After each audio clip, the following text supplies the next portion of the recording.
terrorist organization means whatever the U.S. wants it to mean. The U.S. government is simultaneously A. preparing to remove from its list of designated terrorist organizations the group which led the charge to oust Bashar al-Assad in Syria, and B.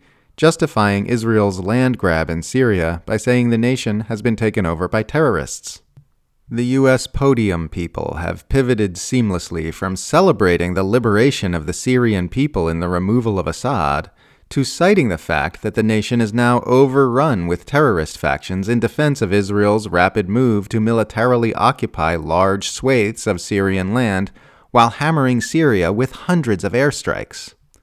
At a Monday press conference, State Department spokesman Matthew Miller said these moves by Israel are temporary to defend its borders, and that Assad's ouster potentially creates a vacuum that could have been filled by terrorist organizations that would threaten the state of Israel and would threaten civilians inside Israel.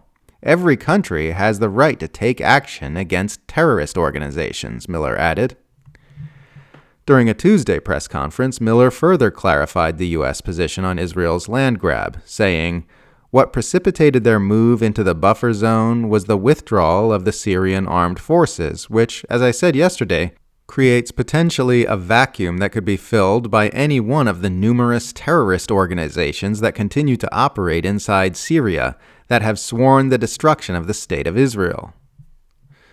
During the same Tuesday press conference, Miller also stated that there is no legal barrier to speaking to a designated terrorist group, such as HTS, the group which led the run on Damascus, whose leader has been an official in both ISIS and al-Qaeda.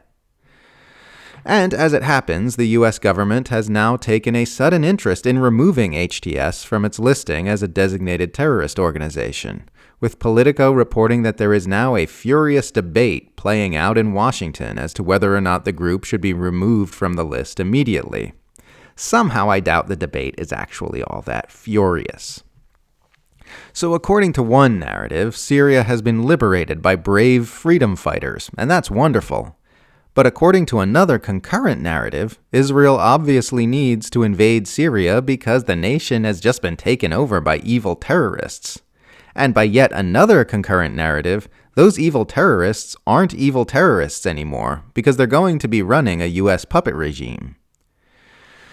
These are the kinds of contradictions you run into when your policies are guided by the blind pursuit of planetary domination instead of by truth and morality. In reality, terrorist organization is a political designation, not a behavioral one.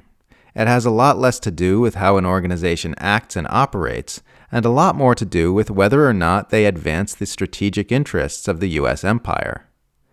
Pick any group of non-state actors who fight against the U.S. and its allies, and you'll find them on the U.S. government's list of terrorist organizations. Hamas, Hezbollah. They'll even put official state militaries on there, like Iran's Islamic Revolutionary Guard Corps.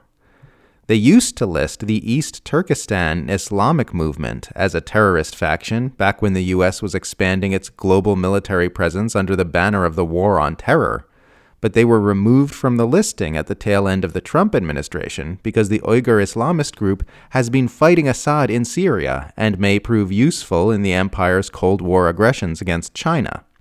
Even now, the U.S. House of Representatives is moving to ban the U.S. government from using the statistics of Gaza's health ministry to calculate deaths from Israel's genocidal atrocities in the enclave on the basis that the health ministry is run by Hamas, a designated terrorist organization.